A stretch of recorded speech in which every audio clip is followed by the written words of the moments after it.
Okay, Veronica, I want to thank you for coming for this interview and talking about schizophrenia. So, who in your family has been diagnosed with schizophrenia? My ex-husband about 10 years ago. And what were his first signs? He had many signs. I started noticing from the beginning that he began to withdraw from his family, from his friends, from his entire social life, work.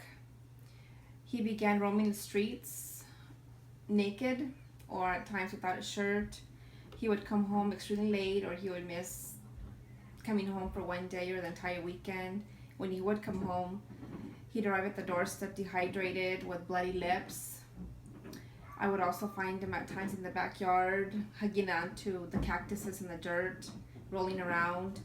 Other times I would find him underneath my daughter's crib in the bedroom, just crying and screaming, like in a fetal position, and kicking the bedroom door, begging me to kill him because he couldn't take the voices inside his head. How do you think he developed schizophrenia? Well, I definitely do not believe it was hereditary because no one in his family that I know of has schizophrenia or any mental illness.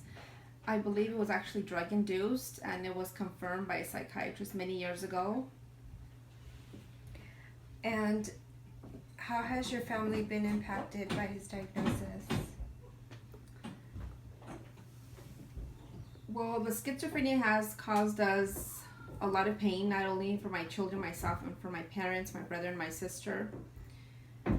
My son, it impacted him very young in his childhood, where he also had to receive family therapy, psychiatry, and psychology sessions. He was actually put on medication for his ADD. It was hard for him to handle his daddy not being home or being around him, taking him out to social events. My other daughter, Evie, she's very humble and she's very quiet. She's adapting very well. She has asked me questions about her dad, and it's really hard to explain to an 11-year-old about schizophrenia. So I kind of just tell her that it's unsafe for him to be near her when they're alone, that he's actually like a special ed child. That way she can kind of understand the concept that it's not safe to be around him. My other daughter, my smallest one, Ella, she was like daddy's little girl. She's the one that's actually going through a lot. At the time, she's receiving a lot of in-home therapy support for like 3 years. As of now, she's very aggressive towards me. She hits me, she kicks, she spits at me, and it's all because of the aggression that she holds against her dad. She wants to blame somebody, and she actually blames me about it. So it's very hard. I'm still going through a lot myself. I mean, I've also developed fibromyalgia over the years, and I believe it's just because of all this that I've been building up in the past, and I'm always in pain.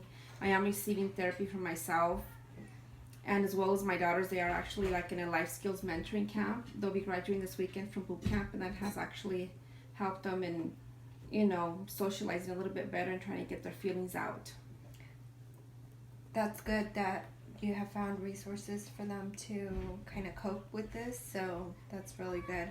Also, can you please elaborate on an incident where you felt that you were in danger, you feared for your life in regards to your ex-husband? I still fear for my life. I mean, there were times that he would just come home out of nowhere, and he would tell me to hide the knives in the kitchen because he wanted to go fishing in the middle of the night. There were times where drug dealers would actually come to the house asking for money, and I told him I had no money, and he would tell me, be prepared for me not to come home today because they will kill me. And at that time, I would just throw him out of the house because I feared for my life many times. Other times, cops would call me on my cell phone letting me know that he's on the run again. He's escaped mental institution, or he's been released from jail. He's actually been caught many times beating people up in the street. One time he was arrested because he was trespassing. Another time he actually escaped from his rehab where he was at in Long Beach, and he was trying to commit suicide in the ocean. Other times he jumped into the 710 freeway overpass in Long Beach, and some bicycle riders actually found him, and they called the police, and they pulled him out of the river. He had hypothermia. They helicoptered him into the hospital of Long Beach of St. Mary's, where he escaped from there as well, naked, just wearing nothing but a gown and an IV intact, where he pulled it out himself.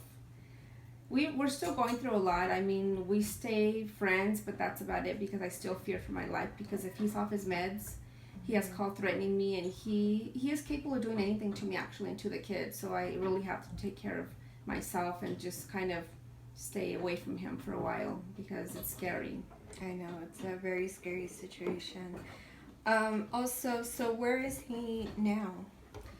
Right now, he's in Los Angeles. He's been there for a little bit over a year. He's like in a sober living home where he receives help from the state to pay for his rent. He receives food stamps and Medi-Cal. And he also receives therapy one-on-one Monday through Friday, the entire day. So that's actually where he's at right now. But I do notice at times he'll call me yelling at me and crying. He can't take it anymore. He can't be alone. But all I can say is I'm sorry, but that's where you have to live. Okay. All right, Veronica. Well, thank you so much for your interview. You have given me a lot of information, and I want to thank you. You're welcome.